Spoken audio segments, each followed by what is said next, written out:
The Xidan Shopping Mall in Beijing is shutting down. The 94-year-old department store couldn't survive the changing times.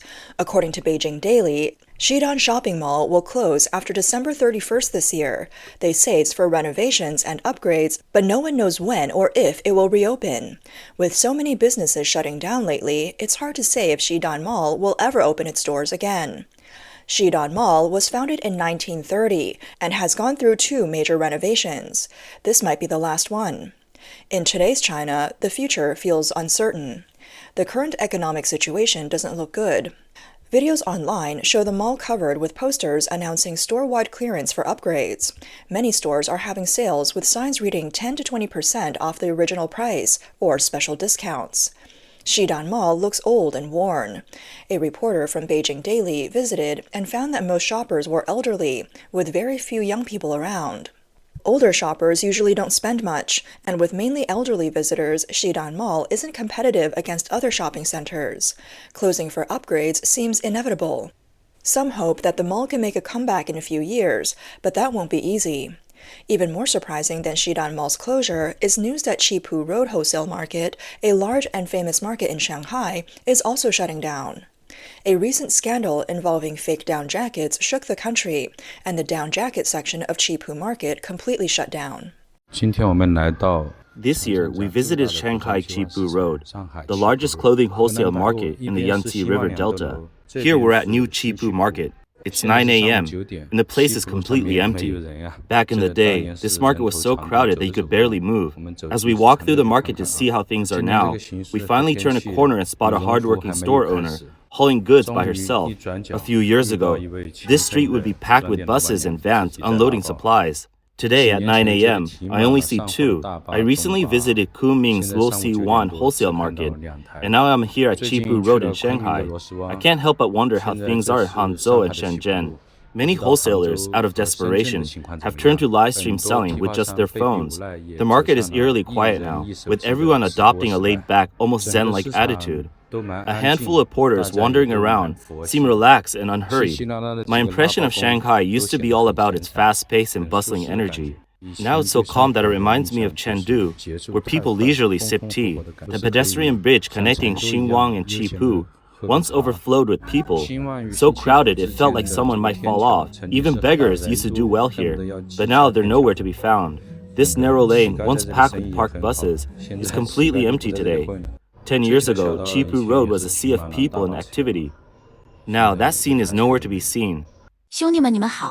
Hi everyone. Today we're doing a walkthrough of the current state of Qipu Road. This is the bridge leading to the new Qipu Market. It used to be so crowded that if you weren't careful, you might get stepped on. Now you can barely see anyone. This should be the busy season for the new fall and winter collections, but the entire market feels lifeless. Qipu Road was once bustling with energy, crowds of people, large carts and trucks packed into every corner. Now the place is nearly deserted and there's no sign of activity. Is it just the off-season? Definitely not. This is the prime time for new seasonal stock, yet there's still no one around. Times have changed, the world has changed, and doing business has become incredibly difficult. Qipu Road Market is easy to find. It's near the Tiantong Road Station on Shanghai Metro Line 12. There are 10 large malls and over 3,000 clothing shops here, with more than 4,000 workers. This area is prime real estate in Shanghai, not far from famous landmarks like the Bund and Nanjing Road. On Chinese social media, the phrase Qipu Road is done is spreading fast. Videos show many shops closed, with shutters pulled down. One local official explained that business naturally slows during certain months, but online shopping has also hurt sales. Merchants are trying to adapt, but things aren't the same as before. These days, whether it's old malls or new shopping districts, retail or wholesale markets, one word sums it up: tough. The iconic Wuhan Wanshan White Horse building on Hanzhong Street used to be the largest brand clothing wholesale market in central China. It was known as the place where many wealthy people were made. Every few years, a new group of millionaires would emerge, and even someone pulling a cart could earn over 10,000 yuan a month. Now it has become one of the most deserted commercial spots in Wuhan. An 80-square-meter shop there has an annual property fee of 13,000 yuan, but the rent is less than 10,000 yuan. And even at that price, no one is renting. Shop owners are trying to form a committee to save the market, but it's an uphill battle. Today I visited a business owner on Hanzhen Street who had to take out a full mortgage on his property because his business couldn't survive the downturn caused by the pandemic. He managed to secure a loan of 2 million yuan with an interest-first repayment plan. Wanshan Whitehorse used to thrive, bustling with business and generating great wealth. Now it stands deserted, with barely anyone in sight. Wanshan Plaza opened in early 1996 and has been operating for 28 years. The 9-story building covers 12,000 square meters with a total area of 80,000 square meters. It's a landmark on Hanzheng Street in Wuhan. One shop owner, Gao Jie, told a reporter that at its peak, a 70 to 80 square meter shop could rent for 200 to 300,000 yuan a year. Now, rents have dropped to just 10,000 yuan a year. Gao said that the sought-after shops are now hard to rent out. The mall's operations are far from what they used to be, and the high property fees don't match the services provided. More and more shops are being put up for transfer. Currently, the first floor of Wanshan Plaza mainly sells clothing. The 5th and 6th floors have many e-commerce businesses renting shops as warehouses because the rent is so cheap. According to locals, the decline of Wanshan Plaza is partly due to competition from online shopping and the many surrounding wholesale markets that have drawn away customers and merchants. One shop owner mentioned that, besides competition and e-commerce, high property fees and poor service are main reasons for the mall's decline. Some owners are trying to save the market by forming a committee, hoping to regain control, renovate, and attract new businesses. In Nanchang, the largest wholesale market, Hongcheng Market, also faces tough times. Shops are closing one after another, even during the day. We're at Hongcheng Market, the largest wholesale market in Nanchang. During the day, most of the shops are closed. Why have so many stores shut down up ahead? Business is tough.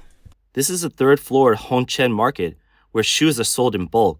I used to source goods from here, but now many stores have closed. This section for children's shoes, all shut down. The 4th floor, where clothing is sold, is the same. No buyers, and entire rows of stores are closed. There weren't many people here to begin with, and after the fake down jacket scandal, even fewer customers are coming. Hongcheng Market in Nanchang is practically done, mass closures everywhere. Hongcheng Market in Nanchang is a household name, widely recognized throughout Jiangxi Province. Located on Hongcheng Road, the old Hongcheng Market was the province's only nationally recognized commercial hub, a genuine wealth creation factory. It was seen as a reflection of society and a symbol of the independent entrepreneurial spirit of Jiangxi's people. In 2020, the Hongda Group ended its lease agreements with merchants on May 31st and did not renew them. From June to August, the old market began its relocation process. By August, the new Hongcheng Market officially opened, marking the end of the old market's history. However, the new market failed to bring in fresh vitality or build on its previous success. Instead, it has gradually faded under the pressures of the times. Today, Hongcheng Market remains a nostalgic symbol for the people of Nanchang, but with declining foot traffic and increasing store closures, its future hangs in the balance. By the end of 2023, terms like unemployment, bankruptcy, and local debt painted a grim picture of China's economic challenges. As 2024 comes to a close, the worsening economy reveals itself through a new indicator: plummeting retail prices. An article titled, "A Wave of Rent Crashes is Sweeping Across China" has gone viral, describing the sharp drop in rental prices for shops in major cities. As many shop leases expire at the end of the year, tenants are either refusing to renew or demanding significant rent reductions. This trend reflects the second wave of challenges for physical retail and service industries. The first wave saw businesses shutting down before the end of their leases to cut losses. With many shops now vacant, remaining tenants have bargaining power, using empty neighboring shops to pressure landlords into lowering rents. A data report by Wind Information highlights the rent decline across 32 major cities. Rents in China's 4 top-tier cities has dropped by over 10%, with Shanghai experiencing the steepest fall at 24.1%, followed by Shenzhen at 16.2%. Out of the 32 cities, 24 saw rent declines of more than 10%, while only Nantong, Wuxi, and Xuzhou reported increases. The drop in rents spans all sectors, from wholesale markets to neighborhood convenience stores and supermarkets. Even essential community shops are closing, reflecting not just adjustments within the retail sector, but a broader economic issue, the shrinking of the urban middle class. The author shares a personal example of a massage shop in her neighborhood. The shop's rent was initially 15,000 yuan per month. When the tenant asked for a rent reduction at the end of the year, the landlord refused. The shop moved next door into a space that had been vacant for 2 months, previously a beauty salon. They paid just 8,000 yuan per month. Beauty salons across China have been closing rapidly in 2024. In Hangzhou, 500 salons changed hands in the first half of the year, a sign that women, and the men behind them, are cutting back on spending. Beauty salons, known for their heavy investment in interior design, are closing abruptly. In this case, the massage shop moved into the salon space without needing to renovate. The former salon landlord initially refused to lower rent from 20,000 yuan, confident in the shop's prime location. However, after 2 months of vacancy, they had no choice but to accept the reduced offer. Similarly, the massage shop's previous landlord, unwilling to lower the rent from 15,000 yuan, is now likely facing months of vacancy and may ultimately concede to a lower rate. Landlords with mortgages are facing increasing financial pressure. Property loans, maintenance fees, and taxes remain unchanged even as rents plummet. As vacancies drag on, landlords are forced to accept rents that barely cover basic expenses. Commentator Wen Zhao highlighted the risk chain during economic downturns. When landlords default, banks ultimately bear the burden. This creates systemic fragility, like an overinflated balloon ready to burst from the slightest pressure. The article also draws parallels with Hong Kong, where retail rents have plunged. A shop on Russell Street in Causeway Bay, which rented for 580,000 Hong Kong dollars per month in 2008, hit a peak of 2.3 million Hong Kong dollars in 2012 when luxury watch brand Longines rented the space. This year, Longines vacated, and a phone accessory store took over for just 130,000 Hong Kong dollars per month, a 94% drop from the peak and 75% lower than the 2008 rate. As the last frontier for shops in the community, rents have begun to collapse this year. The phenomenon of massive parlors exchanging rents and reducing prices is only a microscopic manifestation of the collapse of shops. The collapse in community retail rents, such as the massage shop case, reflects a broader phenomenon. Across China, from Wuhan's Wanshang Plaza to Guangzhou's Baima Wholesale Market and traditional retail streets like Shangxiajiu, rents have plummeted. In Hong Kong, luxury retail districts are filled with vacant shops. The era of profitable commercial properties is over. Economic decline and lower consumer spending are making shops a poor investment. Vacant spaces turn into liabilities rather than assets, with longer payback periods. If investing in shops is no longer viable, the question remains, what can still make money?